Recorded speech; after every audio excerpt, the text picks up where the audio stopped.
Well, obviously, coming back after the game, I really like the way we performed in the game, and really getting back out here is kind of a chance to see how you respond after you have a pretty good performance. I'm talking about the first team guys, but it's kind of just business as usual. We're still in camp.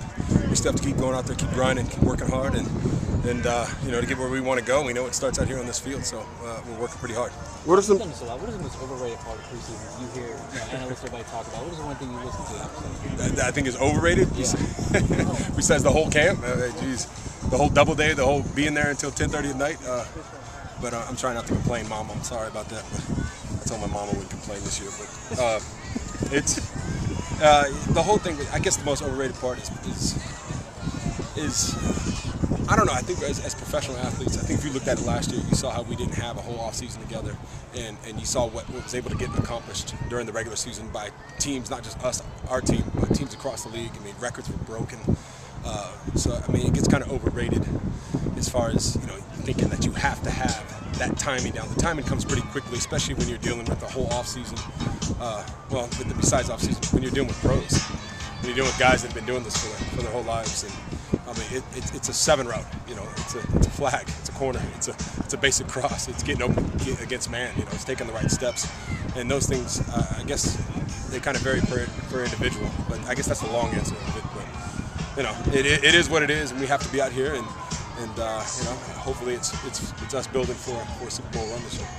Tony, it's kind of unusual in the NFL today. As you look at other teams in the rosters who came up with Kansas City, the core of this team has been intact for quite a while, and it's really at every position. If you look at the meeting rooms and whatnot, you got the coordinators bringing new wrinkles and whatnot, but this really has been a core of a team that's kind of tight. Yeah, and I think that's a good job by the staff. And the rest of those guys, they do a great job keeping us stocked with good players, and they keep adding really good players. And one thing I know for sure as offense goes, it's been pretty much the same offense, and that's key.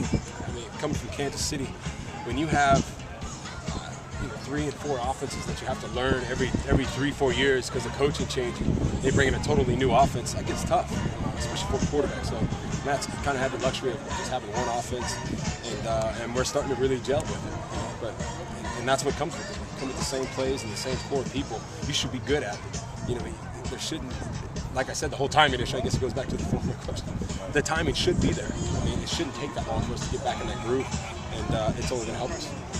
Cutter has really allowed Matt Ryan to kind of stick with the no huddle, at least from the first preseason game what we've seen in camp. What does that speak to on Cutter, I guess, confidence in himself to not overcoach and just allow Matt Ryan and the offense kind of do what you guys do comfortably? I think that's what good coaches do. I mean, they let the players go out there and do what's been working. And that Texas offense, our no huddle offense, has been working for us ever since I got here. It's one of our best offenses. It's when we really get out there and we keep the defense on their heels with it.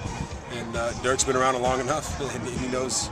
I'm sure he saw the film and saw what we were doing for the last 3-4 years doing it, and it works. So why mess with the good thing? The only thing you can do is come in and make a few tweaks, and set Matt up a little bit better, and that's what you're going to see this year. You're going to see a lot of that Texas. You're going to see a lot of the same plays that we ran last year, but we're going to be more efficient with it because we've been together for a while. More explosive plays, as they say. Yeah, why wouldn't it? I mean, Matt is going into his 5th year, so I've always said, with the quarterback, it takes around 5-6 years to really hit your stride as a quarterback. And right now, just off this, it's only been 2 weeks, but these first 2 weeks have been great for him, and he's definitely improved off of last year. It's the best I've seen him look so far.